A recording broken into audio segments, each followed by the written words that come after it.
Hi, this is Tutor Nick P, and this is Idioms 367. The idiom today is too good to be true. Okay, let's take a look at the note here.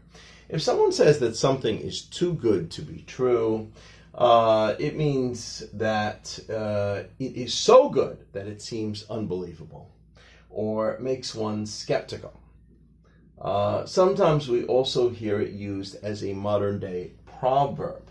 If something seems too good to be true, it usually is, meaning that it usually is too good to be true. There's usually a problem with it, which means one suspects that there must be a catch. Remember, if we say that there's a catch to something, it means there's a hidden problem.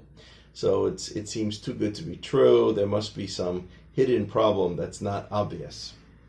Let's continue. The earliest citation of this phrase in English dates back to 1580. It was in a title of a book by Thomas Lupton called Sviquilla, Too Good to Be True. Okay, so that's where it was. It was actually in the title. Now, this phrase, well, this proverb might have been around even before that. It's just that this was the first appearance in English. Might have been in another language. Okay, let's continue. Mark Twain also used this phrase in Huckleberry Finn in 1884. It's too good for true honey. It's too good for true, meaning that, they think, I guess something tasted too good, probably. Okay, anyway, so you got kind of a mixture here. So you got both an idiom and a proverb at the same time in the same video here. Let's continue.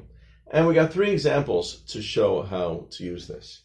If someone calls you up and tells you that you won a lot of money, it's probably too good to be true. A lot of times this ends up being some sort of a scam.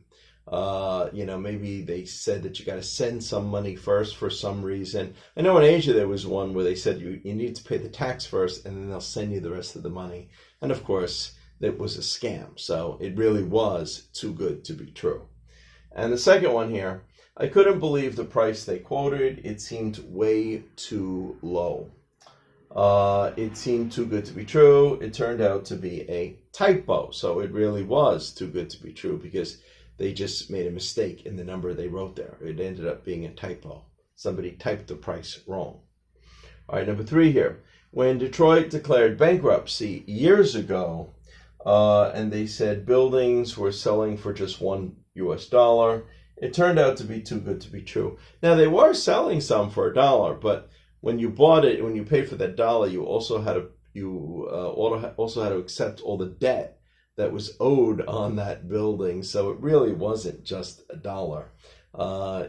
When you bought the building, that came along with it. So it was a lot more than $1. It was too good to be true. That's what the catch was.